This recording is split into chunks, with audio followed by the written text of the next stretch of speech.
Assalamualaikum warahmatullahi wabarakatuh. Halo sahabatku semua, kicau mania, murai batu mania, dimanapun Anda berada di seluruh Nusantara, kita bertemu kembali ya.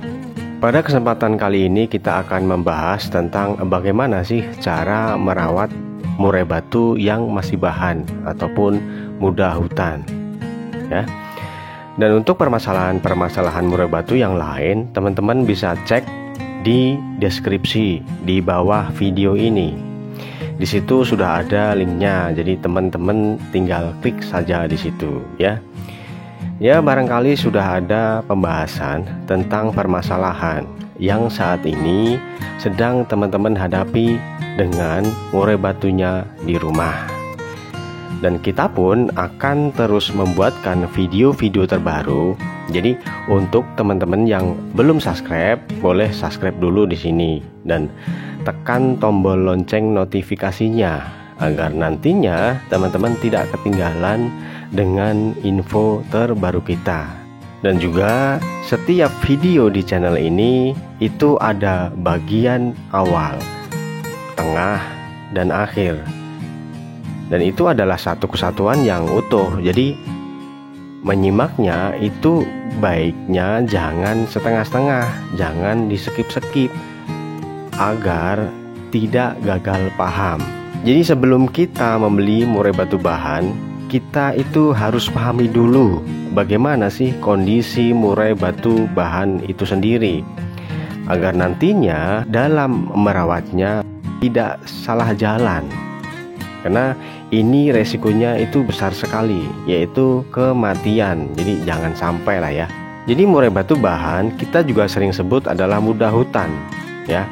Kenapa kok kita sebutnya adalah muda hutan Nah, apakah murai batu yang di hutan itu tidak bisa tua? Karena murai batu yang hidup di alam liar sana atau di hutan sana itu jarang sekali kita temukan yang kakinya itu berdeker atau medang ya.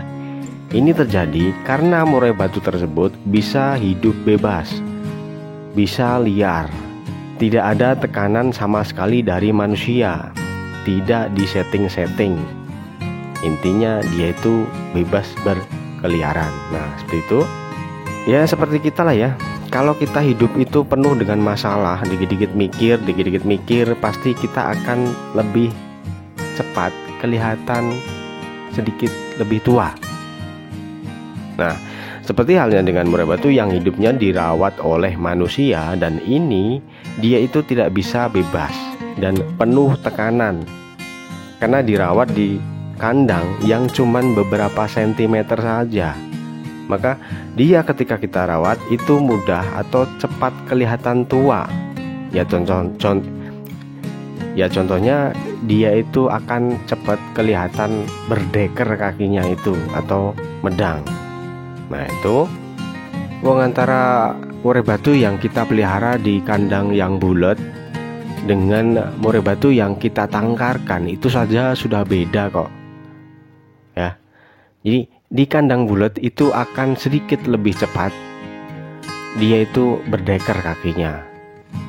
Nah dari situ sudah berbeda karena rawatan juga jauh berbeda. Dan itu cuman untuk pengetahuan saja untuk teman-teman yang mungkin belum kepikiran. Nah ini kenapa ya murai batu yang saya beli itu trotol, kemudian baru mutasi ke bulu dewasa, kemudian mambung pertama kok kelihatan sudah kering atau bahkan ada yang deker. Nah ini ada, jadi tinggal rawatan apa yang kita berikan.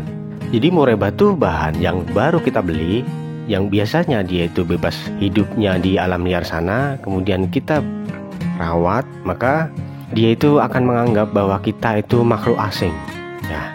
Nah, maka ketika mereka tertangkap oleh kita ataupun pemikat, kondisinya itu mereka stres berat, ketakutan yang luar biasa.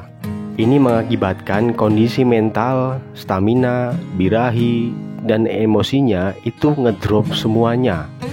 Dan setelah kita tahu kondisinya seperti itu, maka langkah pertama yang harus kita lakukan adalah membuat dia itu nyaman dahulu ya, biar dia itu tidak tambah stres.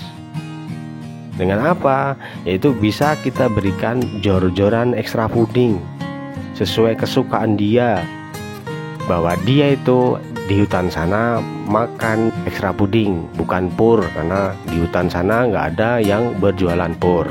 Nah, itu ya. Bisa dengan kita berikan ulat balap, kemudian ulat kandang juga ya sama, kemudian ulat Hongkong, jangkrik, kroto. Nah, itu kita sesuaikan dengan kemauan dia, dengan kesukaan dia, ya. Kita bisa lakukan 1 atau 2 minggu, ya, sampai sekiranya kita pantau kotorannya itu banyak atau sedikit, ya. Ini artinya kalau dia kotorannya banyak, berarti dia itu makannya juga lahap, ya, agar tenaganya yang habis ketika dia itu stres itu bisa tergantikan. Ya seperti kita lah ya, kalau kita itu sedang stres, ya, itu membutuhkan energi yang banyak. Ditandai dengan apa? Kita itu akan gampang lapar. Begitu juga dengan murai batu bahan, selama dirasa aman dan tidak ada manusia di ruangan tempat dia dicentelkan, maka dia itu akan makan terus pikirannya, ya. Gak ada yang lain, gak pengen bunyi, gak pengen kawin, pokoknya makan aja gitu ya. Dia itu banyak gerak di situ, berarti dia itu membutuhkan banyak energi, karena energi banyak terbuang di situ. Dia itu kelihatan tidak pernah kenyang gitu loh ya. Maka tentunya untuk penempatan kandang itu di tempat yang sepi, tidak banyak lalu lalang orang. Kita berikan full krodong agar tidak banyak berinteraksi dengan lingkungan manusia dulu, agar dia itu tidak tambah ketakutan, agar dia itu mau makan. Nah, seperti itu ya. Nah, setelah kita pantau 1 atau 2 minggu dan dia itu makan ekstra puding adalah banyak, kemudian kita bisa berikan yang namanya adalah pengembunan, karena ini juga berfungsi membangun mental dia, ya. Dengan apa?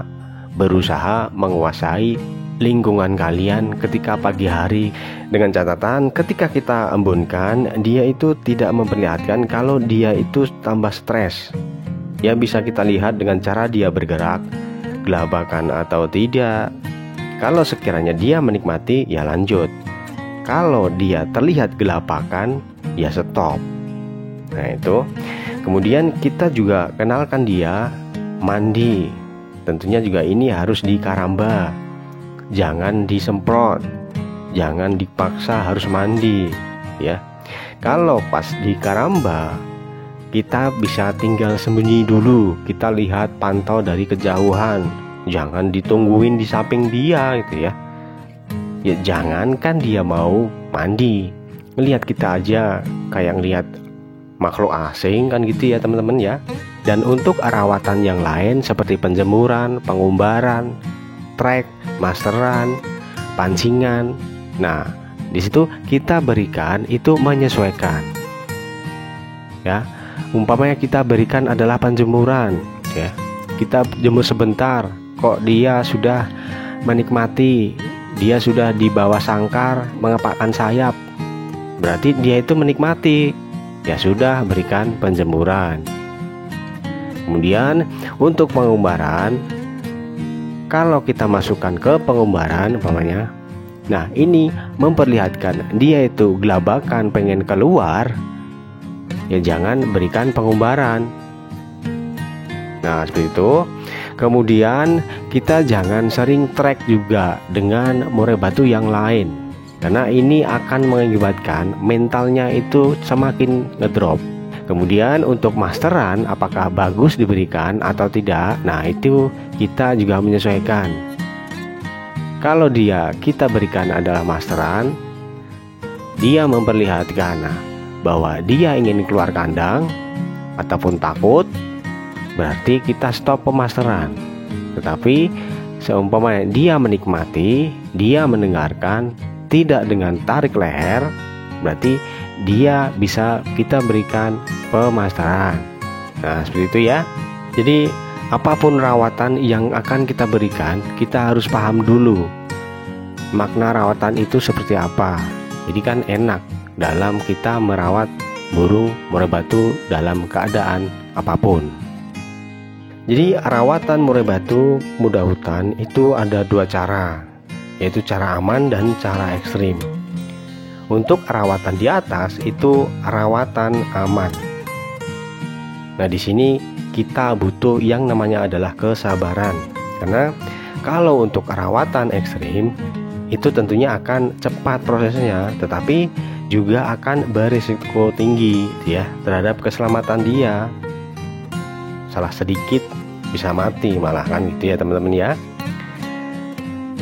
Seperti halnya juga pas kita berikan atau kita kenalkan untuk dia makan pur, itu juga ada cara aman dan cara ekstrim. Tetapi saya menyarankan untuk rawatan yang kita berikan itu yang aman-aman saja. Jadi kita jangan mengambil resiko di sini.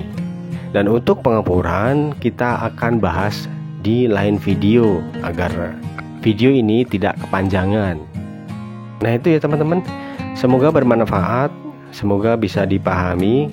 Sekali lagi untuk yang belum subscribe, boleh subscribe dulu ya, agar nantinya tidak ketinggalan dengan video terbaru kita. Mohon maaf bila ada kata-kata yang tidak berkenan, mohon maaf bila ada candaan yang menyinggung hati kalian. Segitu dulu. Wassalamualaikum warahmatullahi wabarakatuh.